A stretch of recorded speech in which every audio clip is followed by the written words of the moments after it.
All right, we are going over the butcher stretch for the functional range conditioning, and we have the awesome Steve and the wonderful Pincho in the background to kick us off with this.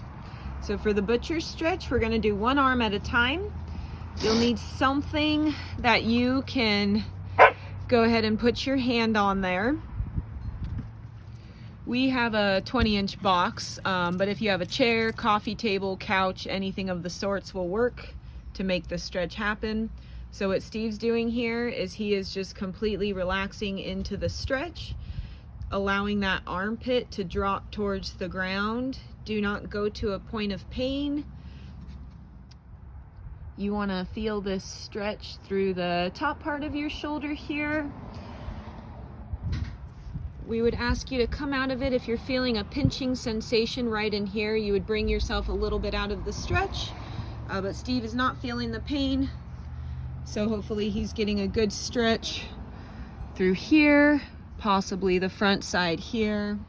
I will say you can feel free to kind of move the hips in the back. If it does change the way that you're feeling the stretch throughout the shoulder, this is your own. So find your line of tension and relax into it. So this will be your stretch right here. For the pails, Steve's going to go ahead and come out of this stretch just a little bit to make sure it's a fully pain-free area. And he is going to squeeze his stomach first.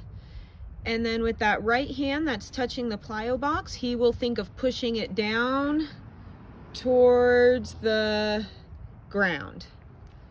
So trying to basically bust a hole through that plyo box there, squeezing the stomach, squeezing everything. We can't see him at all, but he is ramping it up. So pails will go that direction. When it is time for the rails, Steve will actively, trying to only use that shoulder joint there, lift the hand off of the box. It may or may not come off, but what we really want to focus on is that right here is doing the work. Nothing around the body is going to move to make that hand raise up. Those are your rails. The holds for this butcher stretch is going to look much like the rails, except you're stuck holding it. So Steve is going to squeeze the stomach muscles, really think of squeezing from that shoulder joint and lifting the hand off of the mat or whatever surface you're using. So you are just going to hover that hand up, and that is a hold. Try not to change the torso or anything at all to make that happen. Cool. For the controlled taps, it will look like a tapping version of the hold. So Steve's gonna just stay nice and rigid and moving right at the shoulder joint only. He's going to lift it up in control and lower it down in control.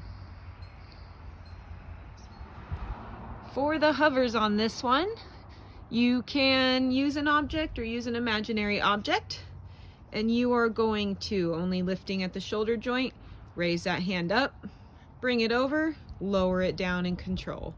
Lift it up, over the object, down in control. So Steve's doing a really good job here clearing this rather large object. So something as tiny as a pencil or make-believe works. We're just playing with the range here. Those would be your hovers for the butcher stretch. What do you think, Pincho? Good enough? She doesn't look impressed, but she's hard to impress.